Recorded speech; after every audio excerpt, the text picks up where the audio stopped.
Hello, everybody. Today I'm going to talk about Beyond Two Souls. This is Quantic Dream's second title, and after playing Detroit Become Human and Heavy Rain, I was really excited to try it out. And now that I finished it, I gotta say this was such a great experience that left me thinking a lot about it even after it ended.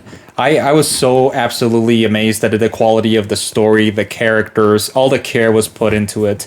And being a game from 2013, I was impressed with how amazing the graphics looked compared to Heavy Rain, for example. You can see like the budget for this one increased tremendously after Heavy Rain's success, and I combining it with Quantic Dream's ability to create such magnificent stories. I think this is a great video game, and also a candidate for probably one of the best of 2013. So I can now finally get the hype behind Beyond Two Souls. So what I'm gonna do right now is I'm gonna analyze it, but like every part of the game, like from the story, the gameplay, the choices you have to make, because this is a choice-based game, and there's a lot of different branches you can take, especially towards the end.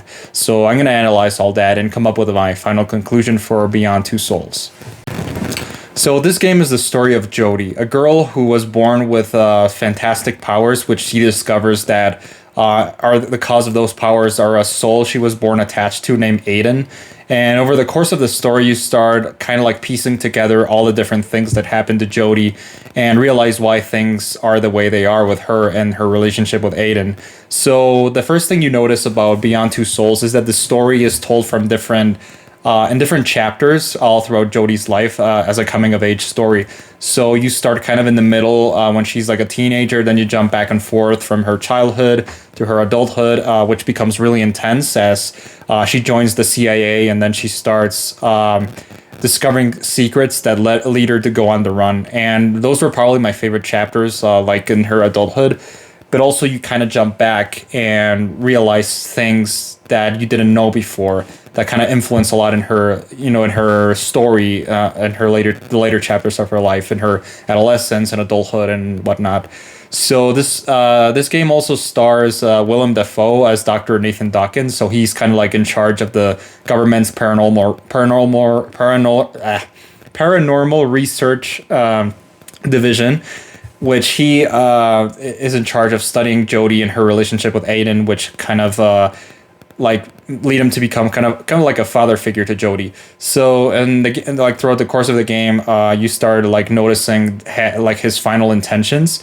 So I'm gonna go into spoilers a little bit right now. So in the game, he is trying to revive his family who died, and like with his research with the ghosts and all that kind of stuff, the paranormal and knowledge he has gathered with Jodie and Aiden, he tries to do that, which leads to a lot of different problems in the end, and it causes you to make some really thoughtful decisions that really made me think. So because this is a very philosophical game, as I'll analyze in a little bit. So one of the things I really enjoyed about Beyond Two Souls is the themes it covers. So it's a very philosophical game that deals with themes such as like growth, and it incorporates a lot of fantastical elements, but also a lot of existential elements. And there's also a fantasy kind of side to it. Like some parts of the game are really not as explained through science, like more through fantastical beings. For example, there's scenes where literal spirits come, and Jodie has to understand why those spirits are influencing her in her life. And yeah, like the whole story with the ghosts and the way they're understood by these characters is insanely interesting. I was super interested like all throughout the story. This is a game that really captures your attention and leaves you asking many questions. And yeah, like through the game, like the gameplay aspects of the game are good. I love the improvement over Heavy Rain, because Heavy Rain, even though it's a good game, it's like really outdated with its graphics and a lot of the aspects of the gameplay. But Beyond Two Souls improves in a lot of things. But one criticism I have of the game is that almost none of your choices throughout the beginning and the middle really matter. Like really the only choices that determine the ending are pretty much in the last 1 to 2 chapters before. So in Heavy Rain and Detroit Become Human, you have like you can have a character die like literally in the middle of the game. and that influences the whole outcome and like the later chapters, and that like gives you an aspect of, oh, I gotta take care of these characters, otherwise they're gonna die and I'm not gonna be able to branch out into other parts of the story. But Beyond Two Souls pretty much plays it safe throughout the beginning and the middle, and until the very ending. That's when, you know, things start to get really intense, and that's when you have to take care of your characters to, you know, determine the outcome of the, like, if some people die, some people live. And yeah, like overall, I think the ending is good. And yeah, well, overall, there's like 16 different endings. That's another thing that I really enjoyed about Beyond Two Souls, like all the different endings. I tried going through each one of them. Like I got first one where she marries a certain character and they end up together. There's another one where she ends up alone. And, you know, spoilers, there's another one where she actually dies and goes to heaven and meets Aiden, and they end up together, which it is revealed that he is actually her brother who died at birth, and she, like, his brother got attached to her. So overall, like, it's really interesting how all those endings play, and they're not really, they're like, all of them are kind of good, and well, there's some bad endings, which, you know, you can get if you make some dumb decisions, but I didn't get any of those, so...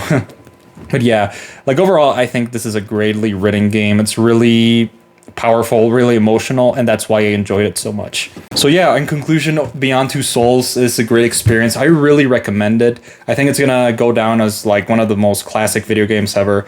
It's really worth a try, and I love everything Quantic Dream is doing. Like, this one proved that this is probably one of my favorite developers of all time. You know, with Detroit Become Human being one of my favorite games of all time. Beyond Two Souls is also really good, and also Heavy Rain. You know, Heavy Rain it's pretty different, but it's still good. Like, I really enjoy that experience too. And yeah, overall, it's a great game. I think it deserves an 88 out of 100. I think it's one of the best ones I've played. And yeah, like, that's pretty much all my thoughts about it. I could really write a lot of essays about, you know, the philosophical themes that this game touches on and all that kind of stuff. But that's for another day. But yeah, overall, that's everything for today. And thank you for watching, and I'll see you guys next time. Bye.